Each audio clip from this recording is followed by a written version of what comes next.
I officially arrived in Phnom Penh just outside the airport. As you come out, you can find a bunch of SIM card that you can buy. If you're only here for a week, you can get some ridiculously good deals, like $5 over there for 30 gigabytes for a whole week. That's more than you would need for a week anyway. Over there, behind the water fountain, you can find a bunch of ATMs. Over here, they use two currencies, both the American dollars and the local Khmer reals, I think that's how you call it. But for any major transactions or any like decently sized transactions, I think they prefer to take US dollars here, so you'll be fine if you just have US dollars. Alright, so now that I got my money, I got my SIM card, it's time to go look for a tuk-tuk that will take me into the city. Hello. Grab?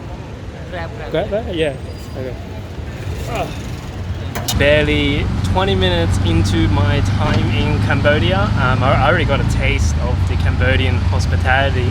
My tuk-tuk driver bought me a bottle of cold water and insisted on paying for me, even though I really tried to pay. I really did. I mean, a bottle of water is nothing for me, but it just shows how friendly the people are here. So this tuk-tuk ride is going to last about 40 minutes and it will take me straight to my hotel in the heart of Phnom Penh.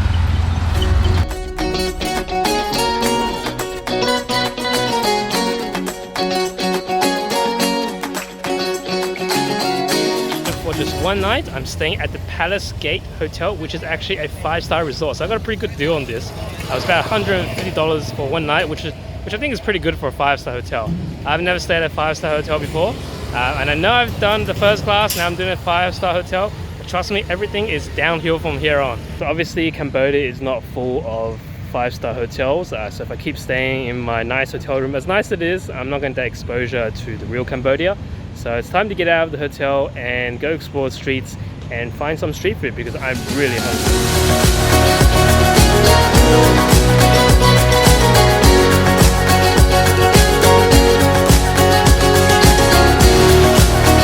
I'm here at Phnom Penh Night Market, so this is more my scene rather than 5-star hotels.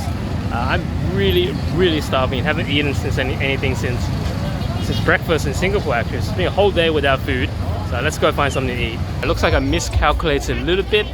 This is more of a buying market rather than an eating market. There is a food section, so at the back here, as you can see, there's about a dozen or so stores. What is interesting is that they lay out these mats on the ground, so it's almost like they're having a picnic. I don't know if I'll be doing that, but out of the dozen or so stores, now if you actually go look at them, there's only two types of stores. They either sell noodles or they sell barbecue. So really you only have two different types. Oh, and you got sugarcane. But really you only have two types of food. So I think I'm just gonna pick one of these. This barbecue here looks edible. Hi. How much is this? 50 cents each. 50 cents for one. Okay. Alright, so I decided it wasn't worth it to get a full meal here, so I just got some barbecue and a sugarcane juice. And the expectation is low, so let's see how this goes. Alright, so there's the pork. Oh, not bad, yeah, it's really fatty. Oh, that's pretty good. Alright, so I had no expectation, but this is actually not that bad. This is apparently chicken ass. Oh. Also not bad. I never thought I would say that chicken ass that tastes pretty good. Actually, I'm gonna have another one.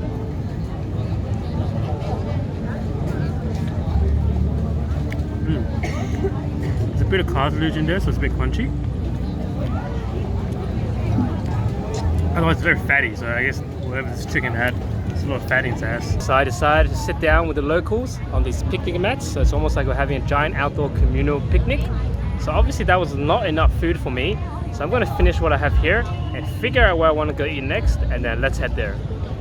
Its location over the internet is all over the place, but I finally found it. So this man behind me right there, you can see him there. He's known as the Rice and Pork Man, or Pork and Rice Man. So as the name implies, he sells fried pork chops over rice. Apparently he's famous here in Phnom Penh among the expat community for having the best pork and rice. So I've come here for after an hour walking just to try his pork and rice. Alright, so the pork and rice man is now making my, pork and rice. Apparently he's also known for doing it with his shirt off, but good thing for me today, he has his shirt on. You can look at that. It's about to take some of that pork the juicy fried pork belly or pork ribs. I couldn't tell where he was pointing at.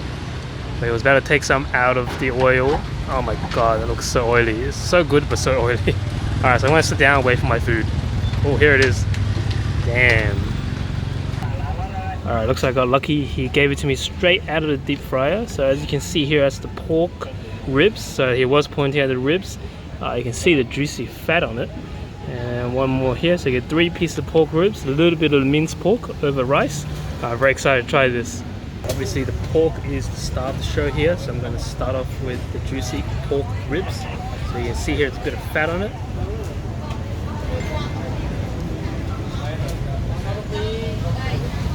Oh yeah, that was a bit hot. It's quite hot because it just came out of fryer, but it's really juicy and it's quite oily, so this is probably not the best thing to eat in the morning, but for a late night snack it's perfect. So one thing I forgot to mention is that once you leave the pork on the rice for a while, the pork fat will actually, and oil will drench through the rice, and the rice tastes really good. So it's like you can taste the pork fat through the rice. So really unhealthy, I know, but it just tastes so good. It's perfect for a late night snack, as I said.